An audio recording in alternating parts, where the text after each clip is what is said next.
अगर मुक्ति भी कोई हमको जबरदस्ती देने की कोशिश करेगा ना, हम ज्ञान नहीं चाहते, हम संसार के भोग चाहते हैं, और कोई जबरदस्ती हमें ज्ञान की बात करेगा ना, तो हमको अच्छा नहीं लगेगा। इसलिए अपनी रुचि के अनुसार, इसलिए सबसे बड़ी बात है तुम्हारी जिज्ञासा। जैसे हम लोग मोक्ष की कामना को मुमुक्षा कहते हैं, ज्ञान की प्यास को जिज्ञासा कहते हैं।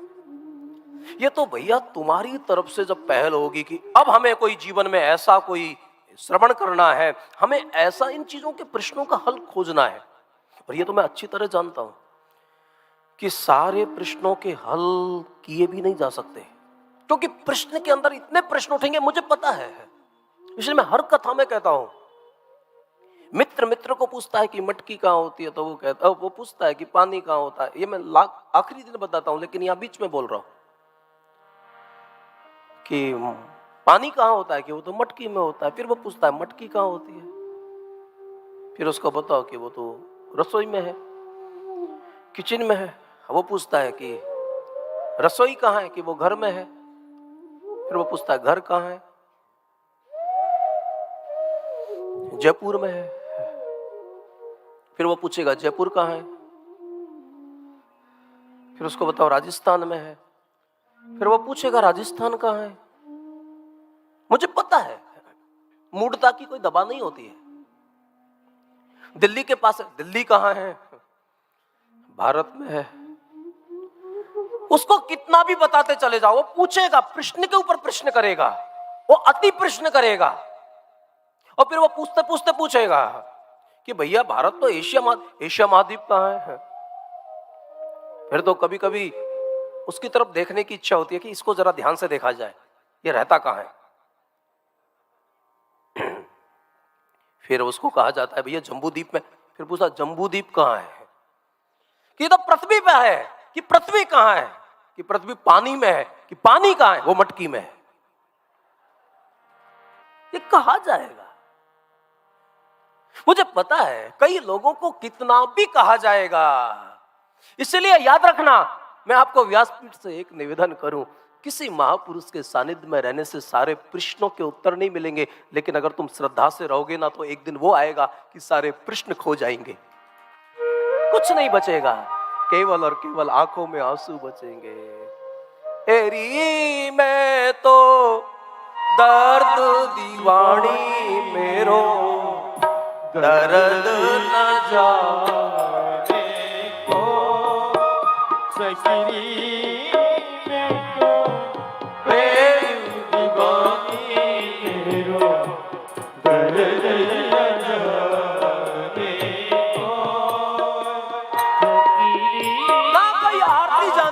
कोई पूजा जानती हूँ, ना जानू मैं आरती बंदन, ना पूजा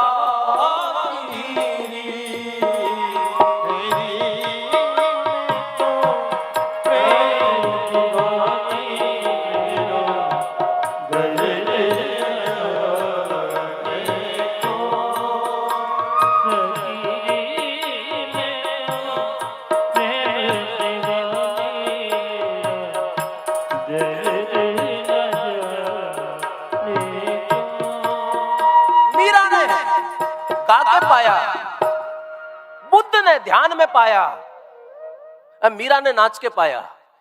मीरा ने नाच के पाया, बुद्ध ने ध्यान में पाया, नानक ने गा के पाया। एक समय ऐसा आएगा कि तुम बने रहोगे, और अगर कोई गुरु तुमको पूछेगा क्या बात है, कुछ पूछना है, तो बस आंखों में आंसू होंगे, नहीं अब कुछ नहीं पूछना है। कुछ जानना है,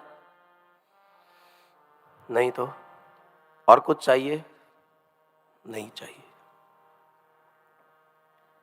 केवल और केवल तुम्हारी अवस्था ही उस चीज की गवाह होगी कि तुमने क्या पाया है। सीमाएं खो जाती हैं और असीम हो जाता है। मिलता क्या है? कई लोग पूछते हैं ना, साधना करने से क्या मिलेगा? मिलेगा कुछ नहीं, सीमाएं खो जाएंगी, असीम हो जाएगा। जो सीमाओं में बंधा हुआ है वो संसारी है, और जो असीम है वो परमात्मा है। इसका मतलब जीव भाव खो जाएगा और तुम स्वयं परमात्मा से अभिन्न हो जाओगे। और जब तुम द्वारकाधीश से अभिन्न हो जाओगे तो ब्रह्मात्मिक बुद्धि ही ब्रह्म ज्ञान है। ये जो ब्रह्म ज्ञान है ना, फिर फिरत स्नेह मगन सुख अपने, तो फिर कथा आती है कि इन्हीं के बेटे भरत जी हुए हैं बहुत धार्मिक, गंडकी किनारे गए हैं, सूर्य को जल दे रहे थे। एक हिरणी आई पानी पीने, सिंह ने दहाड़ लगाई, छलांग लगाते समय उसका बाद पलक वहां गिर गया, बेचारी वहीं मर गई। और उसने उस हिरण के बच्चे को लेकर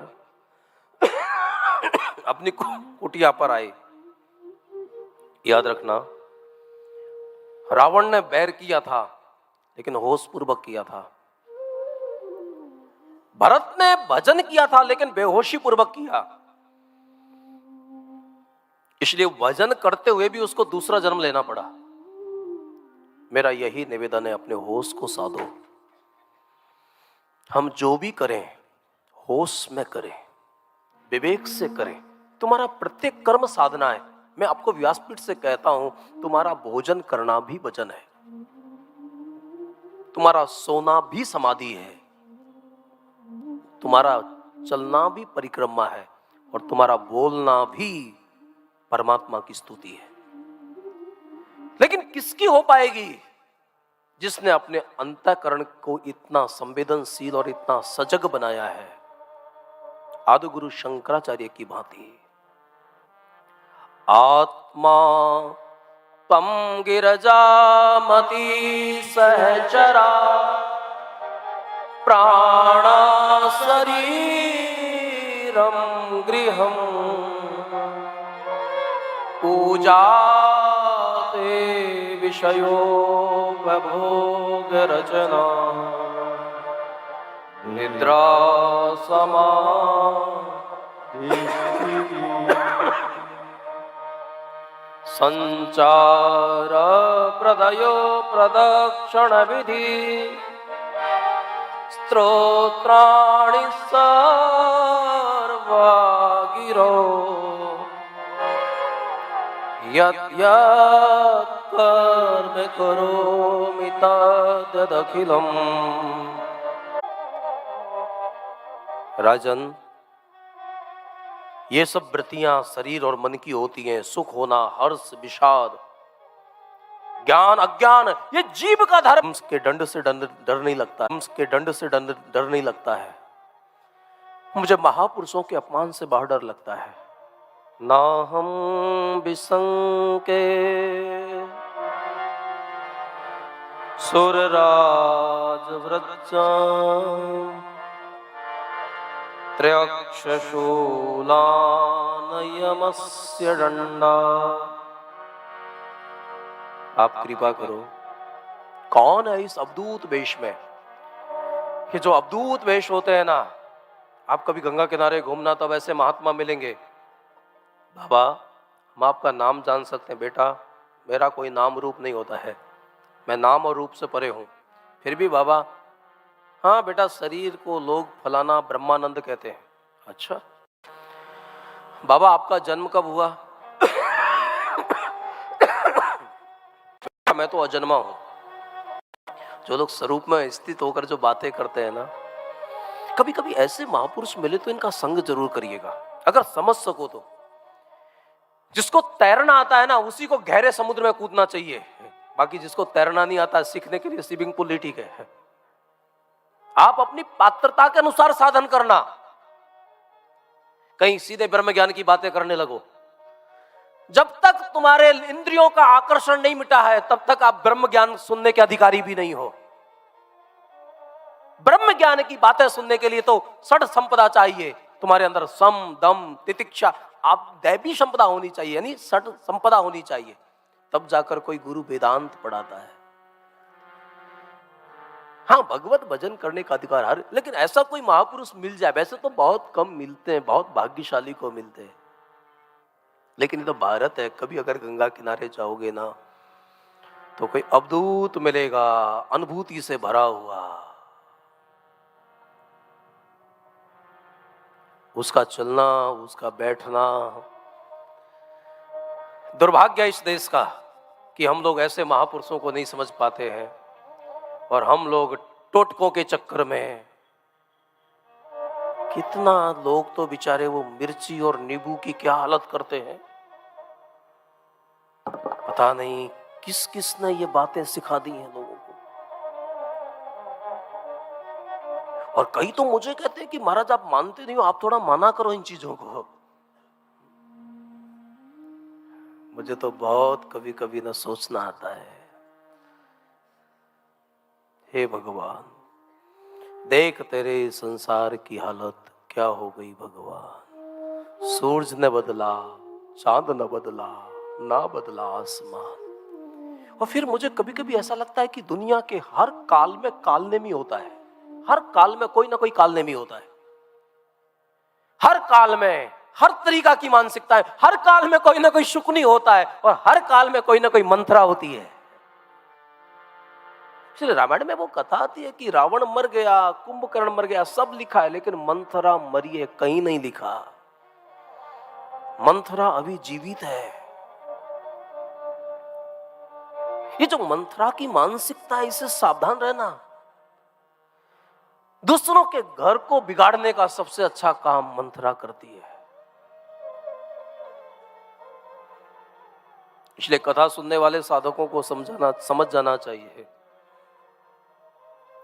अगर कोई टेलीफोन पर भी हमारा घंटा घंटे बात करके और हमारे घर को बिगाड़ने की बात करे तो उसको कह देना, ताई जी क्षमा करिएगा लेकिन मुझे आज तुम्हारे अंदर मंथरा दिखाई दे रही है। ये मंथराएं ना बड़ी समझदारी से काम करती है। तीनों रानियों को विधवा बना के स्वयं श्रृंगार करके आती है। मंथरा का यही काम है। अब रामायण की कथाएं ठीक से सुनिएगा। और फिर उसके बाद रघुगण नमो नमाकारण विग्रहाय स्वरूप तुक्षीकृत विग्रहाय नमो वधूत द्विजबंधुलिंग निगूढ़ नित्यानुभवाय तुभ्यम। रघुगणे तत्तपसा न याति। ये जो ज्ञान है न तीर्थ यात्रा करने से आता है, न जप करने से आता है, न होम करने से आता है। तो महाराज हमको क्यों फंसा रखा है फिर? तब भागवत का ऋषि कहता है, बिना महत्पाद रजोभिषेकम। जब तक कोई ब्रह्मभूत प्रशांत आत्मा, ऐसा कोई जीवन मुक्त महापुरुष के चरणों की रजों में अभिषेक नहीं करोगे, सच में ज्ञानी जो होता है वो परमात्मा का साकार रूप होता है। इसलिए भागवत में ज्ञान की बड़ी महिमा है। खगोल भूगोल के बारे में बताया और उसके बाद में 28 प्रकार के नरक हैं। जो लोग स्वर्ग में जाते हैं वो भी सदैव वहां नहीं रहते हैं। भले ही किसी को कितनी भी अच्छी सुविधा मिली हो, लेकिन हमेशा के लिए थोड़ा रहना है। याद रखो, मैं समझ सकता हूं इतना बड़ा कार्यक्रम है, वैसे तो कथा के बीच में नहीं बोलना चाहिए था, लेकिन मैं समझ सकता हूं लोगों की मानसिकता और भावनाओं को कि सबको संतुष्ट करना बहुत कठिन है। एक बार एक श्वान था, पालतू कुत्ता। मालिक उसके गले में एक पर्ची लिख देता है। वो दुकान पे जाता है, दुकानदार वो पर्ची पढ़ के उतना सामान उसके गले में बांध देता है जो जो उसने मंगाया है। वो वापस आता है, एक दो बार होता है। दुकानदार को आश्चर्य हुआ कि इतना समझदार, इसके मालिक से मुझे मिलना है। उसके पीछे पीछे गया, पैदल तो चल नहीं सकता था तो स्कूटी लेके गया। इस गली में जाता है, उस गली में जाता है, उधर घूमता है, उधर घूमता है। उसके स्वजाति वाले लोग उसके पीछे भी बहुत पड़ते हैं। स्वजाति वाले लोगों से थोड़े सावधान रहना है। तो उसके स्वजाति वाले लोग, क्योंकि किसी व्यक्ति के दुख को देखकर दुखी होना आसान होता है, लेकिन किसी की संपन्नता को देखकर मुस्कुराना बहुत कठिन होता है। उसके स्वजाति वाले उसके आगे पीछे भागते हैं, वो बेचारा ज्यादा हाँफने लगता है और तेज भागता है, लेकिन मालिक का काम पूरा करता है। मालिक के यहां जब पहुंचता है, अंदर जाता है और उसने देखा है कि उसका मालिक सोया हुआ है। वो आदमी को लगा इसका मालिक सोया हुआ है। उसके मालिक को उसने जगाया, क्योंकि अंदर सामान रखना था। मालिक गुस्से में जागा और उठा के डंडे और उसको 2-4 मारने लगा। उस दुकानदार से रहा नहीं गया। भैया इतना अच्छा काम करता है और इसने तुझको चाबी मांगने के लिए जगा दिया, तो कम से कम इसको इतना मारते क्यों? उन्होंने कहा कि ये सामान लाया ये तो ठीक है, लेकिन इसलिए मार रहा हूं कि चाबी साथ लेके क्यों नहीं गया। कुछ लोगों को संतुष्ट नहीं किया जा सकता, जो को बहुत मुद्दा मत क्या कर दिया है कि मंच पे छोटे छोटे लोग है ना, बहुत बड़े छोटी छोटी बातों के बड़े मुद्दे बनाते हैं।